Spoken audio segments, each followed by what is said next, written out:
প্রথমে আপনাদের একটা ছবি দেখাচ্ছি, তারপরে ভিডিওটা শুরু করব।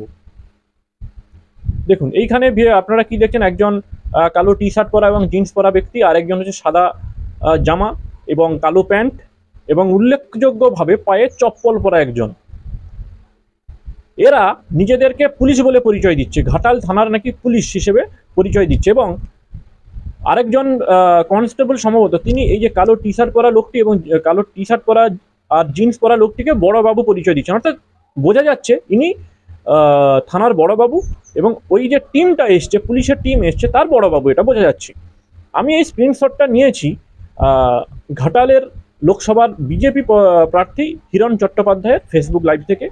গতকালকের রাত 3:30-র সময় পুলিশ বাহিনী তারা হিরণ চট্টোপাধ্যায়ের সেক্রেটারির বাড়িতে তদন্ত করতে আসে। স্বাভাবিকভাবে হিরণ চট্টোপাধ্যায়ের সঙ্গে পুলিশদের বাকবিতণ্ডা হয়, অর্ডার দেখতে চান, কপি কি কেস হয়েছে না হয়েছে এগুলো দেখতে চান, কিন্তু এই পুলিশ যারা এসছেন তারা কিন্তু কোনো কাগজপত্র দেখাতে পারেননি এবং তারা মানে ক্রমাগত বলেই যাচ্ছেন যে আপনাকে আমরা কাগজ দেখাতে বাধ্য নই, কি কেস হয়েছে না হয়েছে, কেন তদন্ত, শুধু বলছেন যে আমরা তদন্ত করতে এসেছি। যাই হোক, সেটা তদন্তের বিষয়।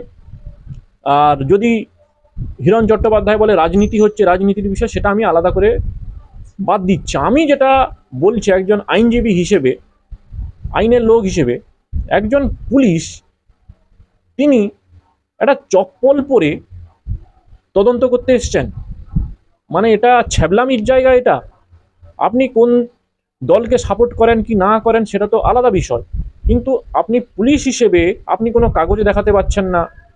এবং সবচেয়ে বড় ব্যাপার, আপনি রাত 3:30-র সময় একটা টি শার্ট একটা জিন্স পরে এসে আর 5 জন পাবলিকের মতন এসে বলছেন আমি পুলিশ, আমি রেড করতে এসেছি। এবং উল্লেখযোগ্যভাবে আপনারা যদি মানে লাইভ ভিডিওটি দেখেন, ওই যে সাদা জামা পরা যে লোকটা, ওনাকে হিরণ চট্টোপাধ্যায় জিজ্ঞাসা করলেন যে আপনি কোন থানার পুলিশ।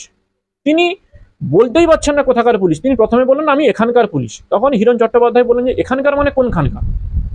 তবু তিনি চুপ, বলতেই পারছেন না কোথাকার পুলিশ। অবশেষে কালো টি শার্ট পরা লোকটি, অর্থাৎ যিনি বড়বাবু, তিনি বলেন ইনিও ঘাটাল থানার পুলিশ।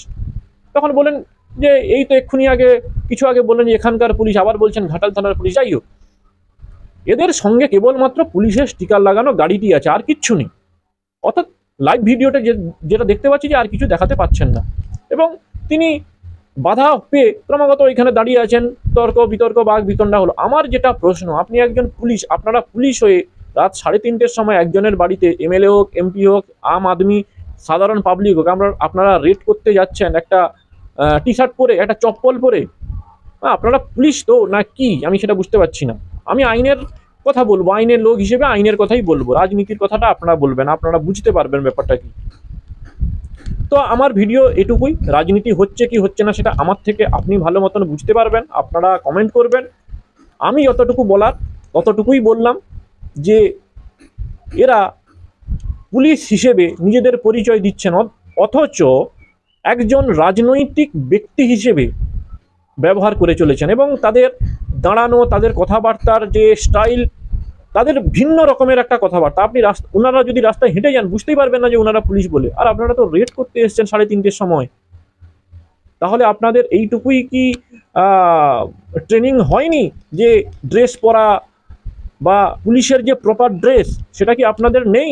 না ধুতে দিয়ে এসছেন, হঠাৎ করে উপর মহল থেকে কল এসছে যে ওনার বাড়িতে যেতে হবে, আপনারা বেরিয়ে চলে এসছেন? মানে সত্যি অবাক করা বিষয় পশ্চিমবঙ্গ পুলিশের যা অবস্থা। টি শার্ট পরে, চপ্পল পরে আপনারা একজনের বাড়িতে রেড করতে চলে এসছেন। সত্যি